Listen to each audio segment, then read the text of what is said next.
The wealth of Liverpool and slavery.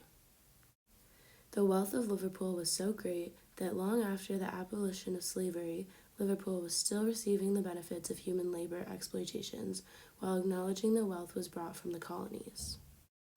The first source is a coffee set display that originated in Liverpool around 1760. Both the coffee pot and the coffee mug have a design which shows how intertwined slavery was with class and wealth. The second source is a collection of coins from various Caribbean islands where Africans were enslaved and taken. The coins were referred to as tokens and were not considered legal currency. They were a sign of wealth as slave owners kept them as trophies. These tokens reflect the fact that long after slavery was abolished, the coins remained a symbol of the wealth that came from the colonization of the Caribbean islands. The third source is documentation of the Essex slaving voyage, which highlights the fact that Liverpool's economy revolved around the transatlantic slave trade. This source provides context on the enslavement process. This is illustrated through various original documents. The fourth source is a Christmas card in which power dynamics regarding race and wealth are clearly presented. This coffee set originated in Liverpool when the majority of Liverpool's wealth was produced from the transatlantic slave trade. Both the coffee pot and coffee cup have detailed images on them. In the image, a white couple is seen being served by a black servant. This coffee set would have been created with the target consumer being wealthy white women. Having black servants represented wealth, and scenes like this were often used to sell products to wealthy people. This coffee set illustrates how important class was and the extent to which owning slaves had on class. This Christmas card shows a wealthy white family on vacation.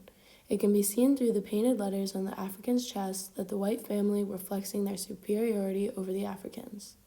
The fact that the Africans were used to display the white family's message shows the power dynamic between race and wealth. It should also be noted that the family decided to have the young kids sitting with them in an attempt to display their charitability towards them. This implies that the white family was not intentionally trying to degrade the Africans, but that white superiority was simply a commonly accepted concept at the time. This Christmas card sheds light on the fact that racism and wealth remain defining aspects of class and power, despite the slave trade ending over 100 years prior to the creation of this Christmas card. The reading we chose, Interrogating Identity, Frantz Fanon, and the Post-Colonial Prerogative, is an insight into the cultural aspects that colonial times gave the different regions of America. It talks about the horrible events that took place and how they shaped the peoples of the colonies. It talks about the differences between those that benefited from slavery and the colonies and those that were oppressed. When it comes to the oppressors, such as the wealthy traders and merchants that were based in Liverpool or Bristol, they benefited from the suffrage of minorities, and from that practice it shaped the culture and livelihoods of those oppressed. This quote connects to our overarching theme. The wealth of Liverpool was so great that long after the abolition of slavery, Liverpool still received the benefits of human labor exploitation while acknowledging the wealth that was brought in from the colonies. The quote talks about the wealthy slave owners and plantation owners moving their company to Liverpool in the years leading up to King George III at the time, and him signing the act for the abolition of the slave trade in England. Colonies were generating new money for companies based in Britain after the abolition of the slave trade in 1807. There was a rise within metropolitan Britain, with slave-owning groups that were new and powerful showing great interest in the possible slave labor that was possible in the new colonies. The commissioners of the Slave Compensation Fund, appointed under the 1833 Abolition Act, administered the distribution of approximately £20 million in compensation to slave owners in the Caribbean and other colonies. The Barbary Coast shipwreck was a shipwreck that led to the capture of a group of sailors on a slave trade voyage by the Moroccan government officials. The crew was held on the island and forced to work in the fields.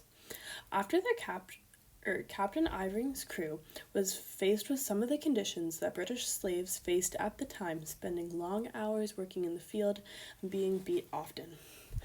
After a long time stuck on the island, the captain was put before the prince, where he was shocked that the leadership was not barbaric, but well-dressed and had a strong control on his power.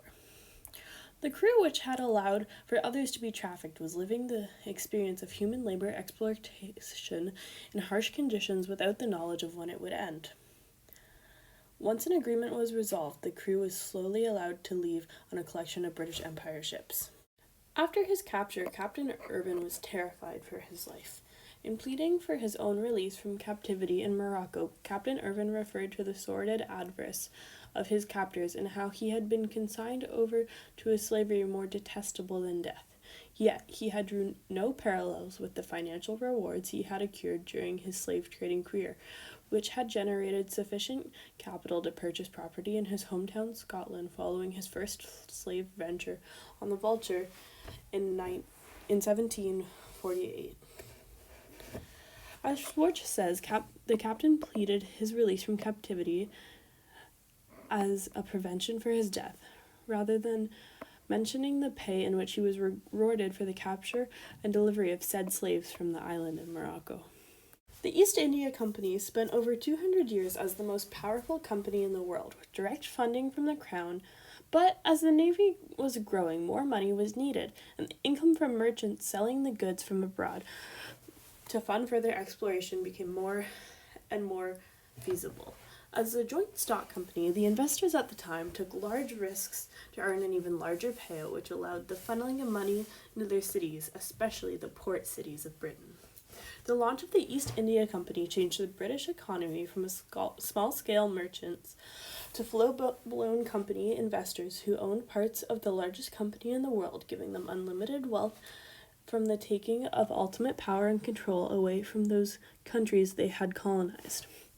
What was seen as an opportunity to earn money from trading overseas launched England into an empire-building race, which can still be seen over 200 years later due to the lasting monetary effects within the major wealth hubs at this time, such as Liverpool.